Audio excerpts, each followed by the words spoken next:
Yes, indeed. Good evening. Yes, that was what I said, and that is how the process works. So what happens is that I now write to the Speaker with a report on the events and then also a recommendation. In the House, I already indicated that I will recommend that the Speaker considers whether these members should not be referred to the Powers and Privileges Committee. How many members are we talking in total?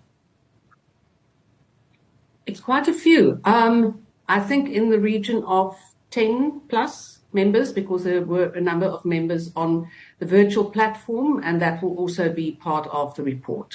Yeah. And based on what has happened, Deputy Speaker, where did the problem start for you? For viewers who may not have seen that session, what prompted EFF members of Parliament to behave in that fashion in the first place? It's difficult to pinpoint exactly what caused it, but there were different points of order. I think the first instance was one of the members who posed a question. Time had expired. And in terms of the rules, when the presiding officer indicates to you that your time has expired, that is it. And then you stop speaking. But unfortunately, this member went on and disregarded the authority of the presiding officer. And then I have a recourse to caution the member and then to remove the member. So that was the first instance. Then there was the issue of the two protectors that were in the venue. I was informed by the parliamentary staff that that was a part of the gallery. I also undertook that I will further investigate the matter. And then there were just absolutely a litany of spurious points of order raised, which disrupted the proceedings. And that is the main problem, was the disruption by the members and not allowing other members to do their duty. We'll come back to the behavior of the EFF MPs. The two protectors you mentioned, who did those belong to? Were they the bodyguards of the president, or were they bodyguards of the deputy president? That I also inquired, as I said, in the House, and I was informed that the one was the bodyguard of the deputy president and the other of the president. Are they allowed to be there in the first place? They're not allowed if it's in the House, but in the gallery, and that is the information that I got, and that is why I also said that I will undertake to look into this matter, because that part was not clearly demarcated. So yes, that, granted, is not the ideal situation, but you must also understand that we now sit in a situation where we don't have our Parliament building. We are now in the Good Hope Chamber, which is quite small, and lots of people have to be accommodated. So we do have challenges in that regard. So based on your response regarding this, you're suggesting that these bodyguards may not have known that they're not supposed to be in the chamber? That could be possible. That is why I said I will look into the matter. So I cannot make any assumptions on their regard.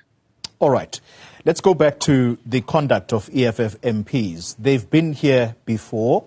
I believe there was a sanction of them losing a month's salary in a previous parliament.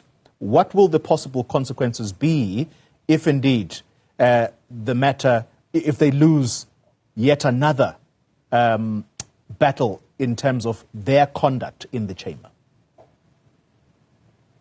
The sanctions are imposed in terms of the legislation. So that's the powers, privileges and immunities of members of parliament and of the different legislatures. And it's very specific what the kind of sanction may be. It's on a scale from a reprimand going up to being suspended for a month from parliamentary activities, as well as losing out on a month's salary. But that will be up to the committee to decide. One can't preempt that, but it's a possibility. Yeah. I want to go back to your words and that of the president right towards the end on Tuesday. It was just before 5 p.m. And you made comments to the effect that this is a disservice to South Africans who would have been looking forward to the president responding to some of the pressing issues that the country faces, and the president himself saying that he feels abused. What do you believe is the takeaway by members of society watching their representatives behave in that way?